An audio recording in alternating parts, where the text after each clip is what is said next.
тер мынау қолдың иықтың жоғарғы бөлігіне мына жерге қандай бұлшық ет? Осы жерге салынады, кіндіктің айналасына салынады, сосын мынау санның қай жағына? Ана жол айтып жатқан санның екі жағындағы салынады, сосын жауырынның астына салынады. Қазір жауырынның астына саламыз ба? Жауырынның астына салынбайды. Енді іс-әрекет алгоритмі қалай жүреді? Біз дәрігер науқасқа бірінші тағайындалған кезде науқасқа барамыз, не істейміз? Келісімін аламыз, қолымызды қандай бойынша жуып, тазалап, сосын перчаткамызды киеміз. Перчаткамызды кигеннен кейін дәрілік ерітіндіні сорып аламыз. Дәрілік ерітінді сорып алу әрекетін уже білеміз. Қалай сорып аламыз? Ампуланы не істейміз?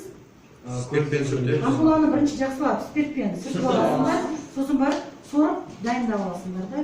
Енді науқастың егерде тер асты инъекциясы көбінесе вакцинация, мысалы тер асты инъекциялар жүргізіледі, инсулин салынады. Мына жерде ең бірінші тазаламас бұрын не істейміз? Тексеріп аламыз. Мына жерде егерде қарама-қарсы көрсеткіші не болса, реңді сулану жаралары болса, терінің аурулар болса, салуға болмайды.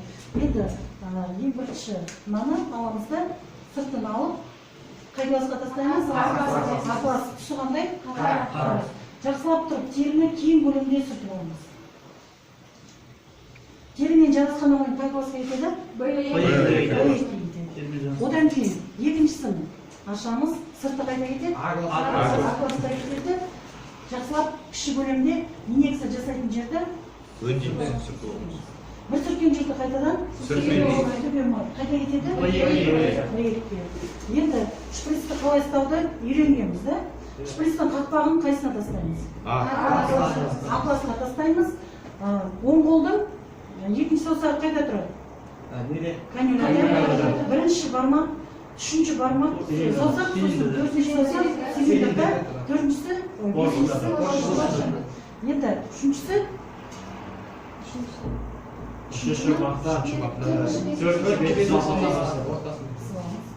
одан кейін теріні жоғарыдан жинаймыз. Иненің ұшы қайда қарап тұру керек? Жоғарыға қарап тұру керек. Жақсылап қанша градуста? 45 градуста саламыз. Сосын мына қол келеді да, не істейді? Ауыстырмаймыз, білеміз да? Саламыз, мақтаны не істейміз? Қоясыңдар?